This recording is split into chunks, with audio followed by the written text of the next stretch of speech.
Well, good morning, everybody, and welcome to Lady G's Garden Cafe. Yes, Lady G is coming to y'all from her own garden cafe, and I just wanted to share with y'all this morning. Hold on a minute, let me see if I can turn this around and show y'all. This is my little garden cafe. These are carrots. I have sweet potatoes. I have mixed peppers. Have bell pepper, tomatoes. I think I got a little one back there somewhere if you can see it. I don't know where she is, but she back there hiding.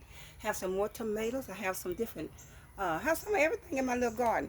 So I just wanted to start out by saying to y'all good morning. And I wanted to come straight from Lady G's Garden Cafe. Isn't that something? Well, I've been on them YouTube streets, and let me get my phone situated because had to show y'all my little garden cafe. So I want to get my phone situated because I want to talk. We want to talk this morning. I want to start out by saying, yeah, bear with me just a minute. We're gonna get it together. Look at that. Yeah, we're gonna get it together. Okay, we together. Are we all together now? We together now? All right. Well, let me tell y'all. Good morning again, and welcome to Lady G's Garden Cafe. I am in my little garden, y'all. I've been on them YouTube streets, y'all, and I've been looking at some stuff and driving by some stuff on them streets, and I found a lot of gardeners, and they was doing some things. Made me think I can do big things, so I got all excited. I said, I want to get me a garden. Made me start thinking. I said, well, you know what I'll do? Maybe when I retire one of these days, I'll buy me some little property and then, just start me a garden.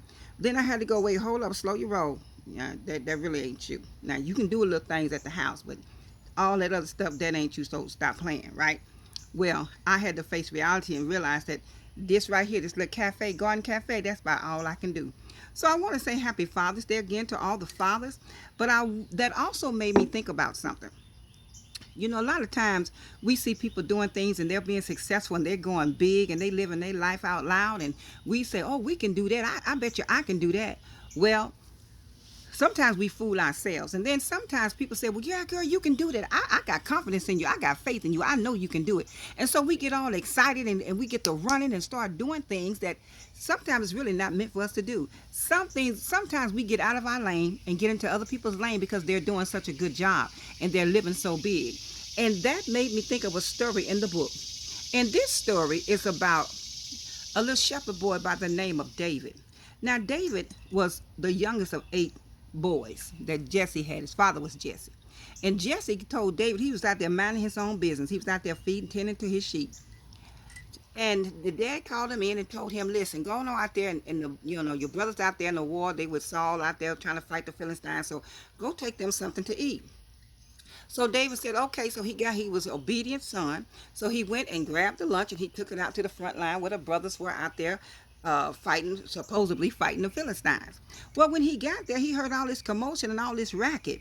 And he was like, wait a minute. And he heard this voice just calling, talking about the children of Israel, talking about the God of Israel. He was just calling them names and just really he was doing the most, y'all. So David was like, who is this uncircumcised Philistine talking about the Most High, my God? And they was like, oh, go home. His brother was like, oh, what you doing out here? You know you're supposed to be out there with your few sheep. He kind of down talked to him like, going back home with your little few sheep. You got them little bitty sheep out there in the pasture. Go on back out there. This man's work. Well, he was telling David that it was man's work, but wasn't no man doing the work. They was all scared. Well, it was a decree went out. Saul said, whoever killed this Philistine, because he was a giant, y'all, and he was standing up there all big and bold and bad, and they was all scared of him. Well, honey, when David heard him cussing and calling all kind of names and talking about God and talking about Israel, he got some righteous indignation, y'all. He got upset. He said, ain't nobody gonna talk about my God like that.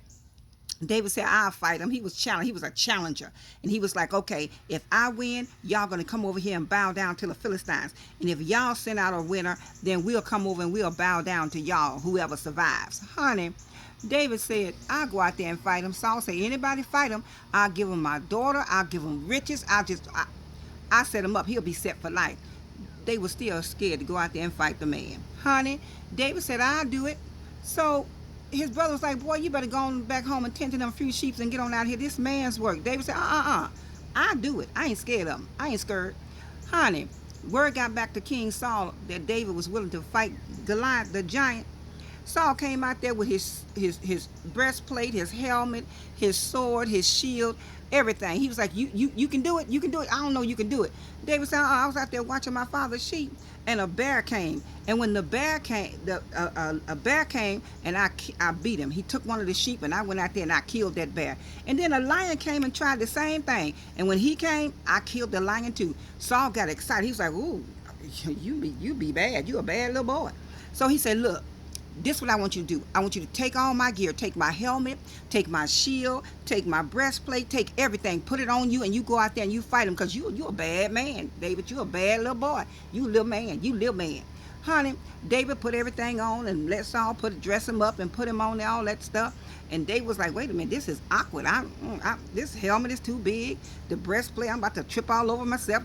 The sword is too heavy. This ain't my stuff. He said, no. I can't wear this. I have not been proven in this. I have not been trained to wear this. This is not my area. This not my calling. So you have to take this. So Saul was like, you sure you going out there against a big old giant? He said, no. I haven't been proven in this. I haven't been tested in this. I haven't warred in this. This ain't my stuff. So he gave everything back to Saul.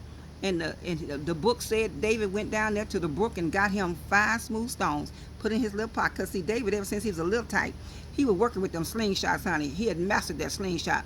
Honey, David went out there and Goliath started laughing. Y'all sent me this little boy, this little runt, this little dog. What's going on? I'm going to send your head back to you on a platter.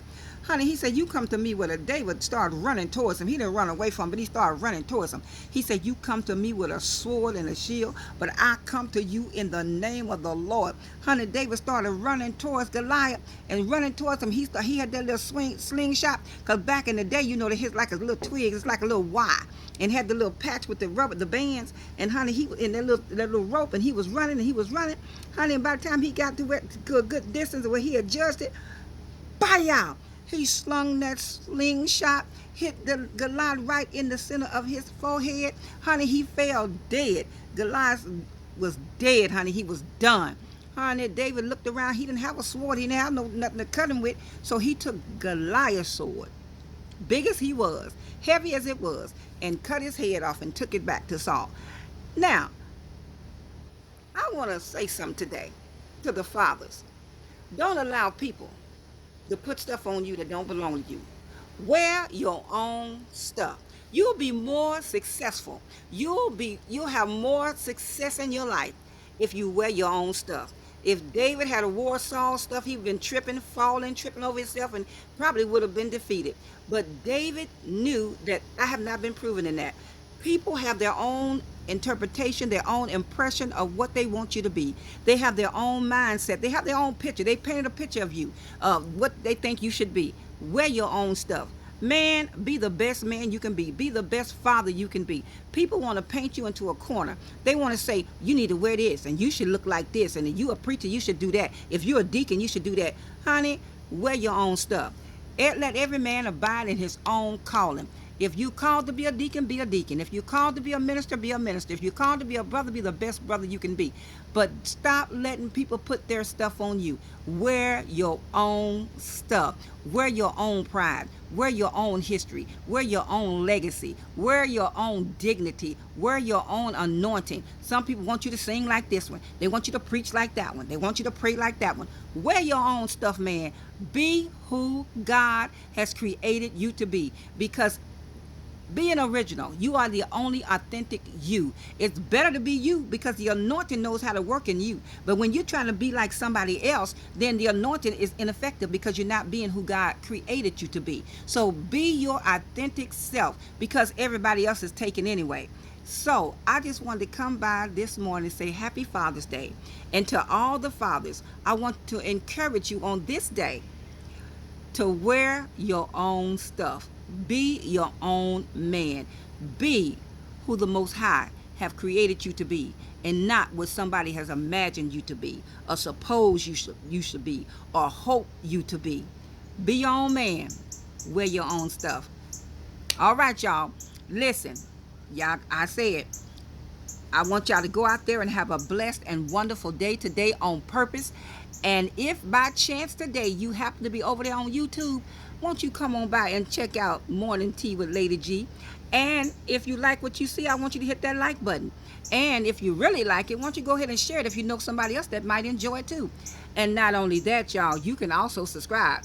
I tell you, YouTube be doing the most. They got a lot of offers over there where you can do this and do this. You got a lot of options, okay?